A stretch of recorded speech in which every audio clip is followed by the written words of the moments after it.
je me présente, je suis Sergio Campanella, directeur du GAL Loro. GAL, c'est un acronyme qui veut dire Groupement d'action locale. Il y en a plus de 500 partout en Europe, et 192 en Italie. L'INEA, que ce serait une sorte d'INAT en Italie, c'est l'Institut national d'économie agraire de Rome.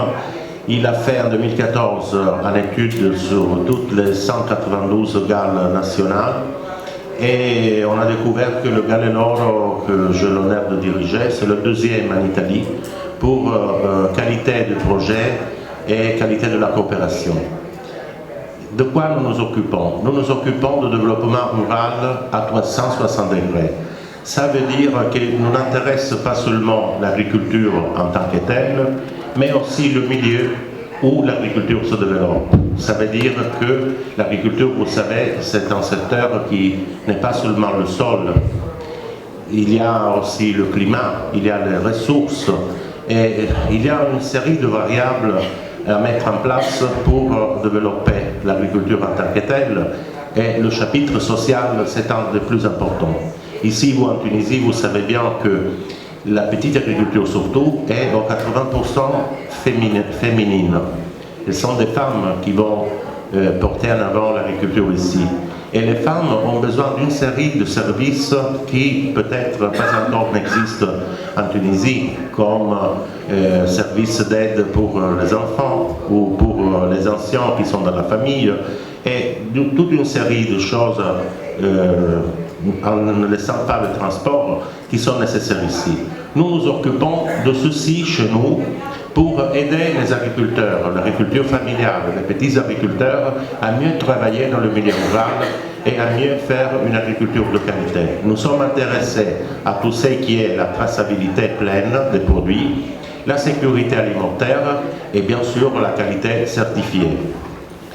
Dans ce domaine, nous avons pris part à ce projet ILTRAD parce qu'il parlait de qualité, il parlait de moderniser la filière laitière fromagère en Tunisie. Et à travers ce projet, nous sommes arrivés aujourd'hui à pouvoir annoncer à tout le monde que pour la première fois dans l'histoire tunisienne, on va reconnaître une marque de qualité AOC à un produit d'origine animale. Dans le cas Nestlé, le fromage sicilien de Béja. Et c'est déjà un grand résultat en soi, mais ce n'est pas le point d'arrivée pour nous. Pour nous, le point d'arrivée, ce serait de faire ce chemin pour de différents produits, à part le fromage sicilien de Béja. Et pour le sicilien de Béja, d'arriver même à obtenir l'AOP, que ce serait la certification européenne, qui nous permettrait une vente même dans des pays qui aujourd'hui sont un petit peu fermés par rapport à l'entrée de fromages qui n'ont pas ce type de certification. Cela dit, de quoi nous nous sommes occupés dans le projet? Surtout comme nous ne sommes pas à l'hôtel de Corfila, nous ne sommes pas un institut de recherche, nous ne sommes pas experts dans la filière laitière fromagère en tant que telle, alors nous nous sommes occupés de penser à la partie communication. Communication interne et communication externe du projet. Ça veut dire que nous nous sommes basés sur un plan de communication qui a été fait auparavant et qui établissait déjà quel était le rapport entre le partenaire pour arriver à présenter les résultats à accomplir à temps et de façon que chaque partenaire savait bien ce que les autres partenaires avaient fait.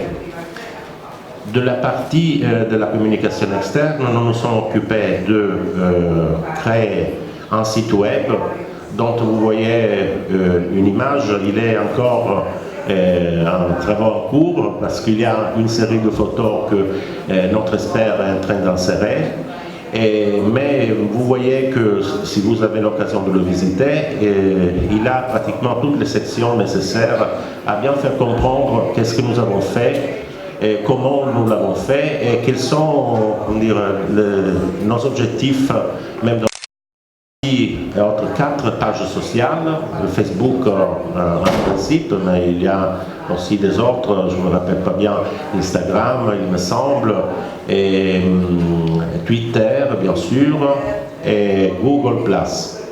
Là, vous pouvez prendre même des informations et des news que nous mettons de temps en temps au-dedans de ces sites de pages sociales.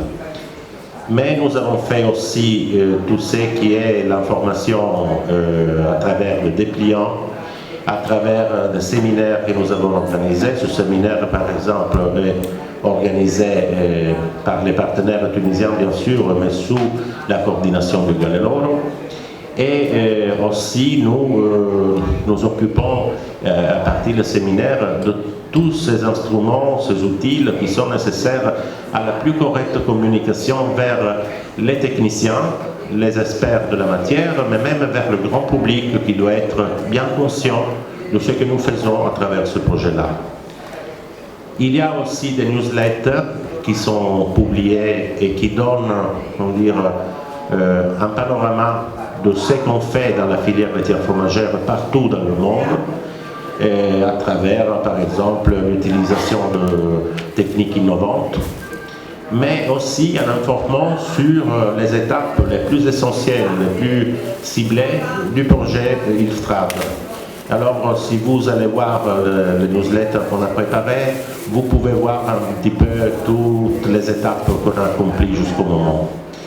Bien sûr, pour clôturer le projet, nous pensons d'organiser une dernière manifestation, un dernier événement où vous êtes tous invités, bien sûr, avec tous les partenaires et le grand public, et pour présenter les résultats finaux, parce qu'il y en a encore qui sont en train d'être accomplis. Par exemple, il y a le cahier de charges pour l'AOC qui va être lancé aujourd'hui, et donc je vous invite à remplir la fiche qui vous a été distribuée pour